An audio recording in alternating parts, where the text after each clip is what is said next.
来，台南最近小连续发生重大的社会案件甲弊案，除了经发局长陈凯玲牵涉到贪污的弊案，也有客家的路破案、公电的弊案、88층的枪击案，甲正副议长选举的纠纷。这是互民进党的副秘书长林飞环看袂出哩，伫面册来痛骂着家己人，讲引发这的乱象是集体相怨忍让的结果。就是大家拢要做好人，大家拢要做好人，拢咧谈论。林飞环是呼吁着市长王伟哲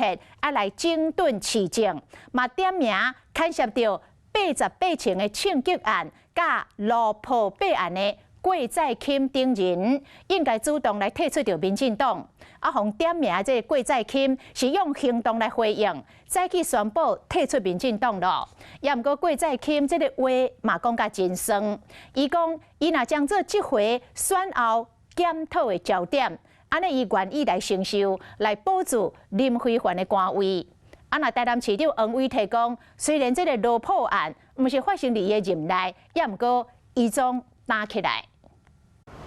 到月选举前，台南88发的庆生这个案件，拢甲郭在钦有关系。路桥案、公电弊案等等，选后议长纷争，甚至局长是跟光电有关吗？台南市经发局长陈凯玲的案件，和共款是台南人的民进党副秘书长林飞环伫面册里面讲，这乱象正是集体吞论的结果。过去拍拼累积的城市公营感，因为这乌幕完全消失。台南市长王伟哲爱面对好好整顿市政，开始弊案的郭在钦等人拢应该主动退党。虽然知讲这话哪赢会抓话病，绿营支持者可能会当作是你放炮，也毋过这问题你若无去处理，这个情形会愈来愈严重。虽然不是发生在我任内，但是我们还是一肩扛起。台南市事实上是已经有做到的一部分，而且都全程直播。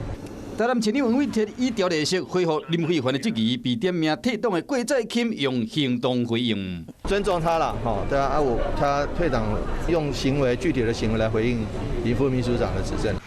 郭在钦第一时间宣布退党以外，更加强硬表示讲，若是成为这摆选后检讨的报告，那伊愿意承受保住林飞环的官位。这是台南的状况哦，甚至台南的这个事情影响到的对全国对于民进党的观感，这当然我们必须深自的反省。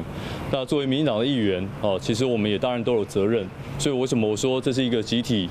相怨忍让的结果？9合1的选举，民进党惨败，即摆佫出现牛条来搭牛母情形。上要紧的代志，恐惊是要量早整合，想看卖要安怎挽回流失的选票。